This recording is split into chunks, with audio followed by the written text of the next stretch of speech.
Hello. Today we are going to be talking about meter and foot in poetry. So these two elements go very much hand in hand. Meter is the basic rhythm structure of a line in poetry. So it's the number of syllables in a line and then the pattern of stressed and unstressed syllables in that line. We will talk more about stressed and unstressed later on in the video, but basically it's which syllables in the line are emphasized. With these elements, meter breaks down into feet. A poetic foot is a basic repeated sequence of meter composed of two or more accented or unaccented syllables.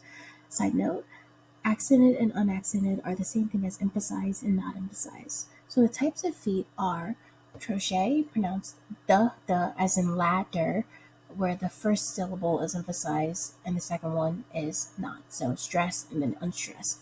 I am pronounced the as in indeed, where the second syllable is stressed and the first one is unstressed.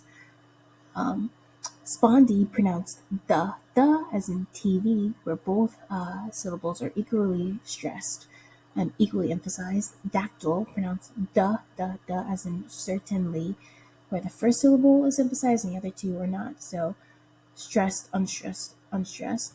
And then anapest pronounced the as in what the heck. So unstressed, unstressed, stressed. So emphasize, emphasize, so unemphasized, unemphasized, and then emphasized. Um, and then the types of meter are 1 foot monometer, 2 feet diameter, 3 feet trimeter, 4 feet tetrameter, 5 feet pentameter, 6 feet hexameter, 7 feet heptameter, 8 feet octameter. And so the types of meter go with the types of feet because the types of feet are repeated in a line of poetry to create a poetic meter. So take the types of feet from the previous slide and combine them to these types of meter, and you get a poetic meter. You will see this in our first example, which is Romeo and Juliet from William Shakespeare, is iambic pentameter.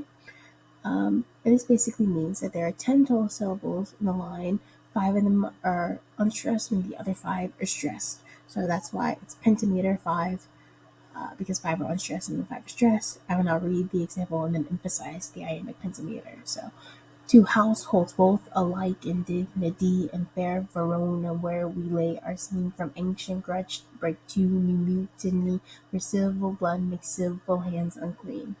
So just notice the flow is unstressed and then stress, and that's just how the example of how meter and foot form the rhythm of a poem. Our next example is The Raven by Edgar Allan Poe. It is trochaic octameter, so there are 16 total syllables. 8 of them are stressed and the other 8 are unstressed. That's the pattern of this foot, trochaic. It is stressed and then unstressed. So I will now read and then emphasize the meter. So, once upon a midnight dreary, while I pondered weak and weary, while I nodded nearly nappy, suddenly there came a tapping, as of someone gently rapping at my chamber door.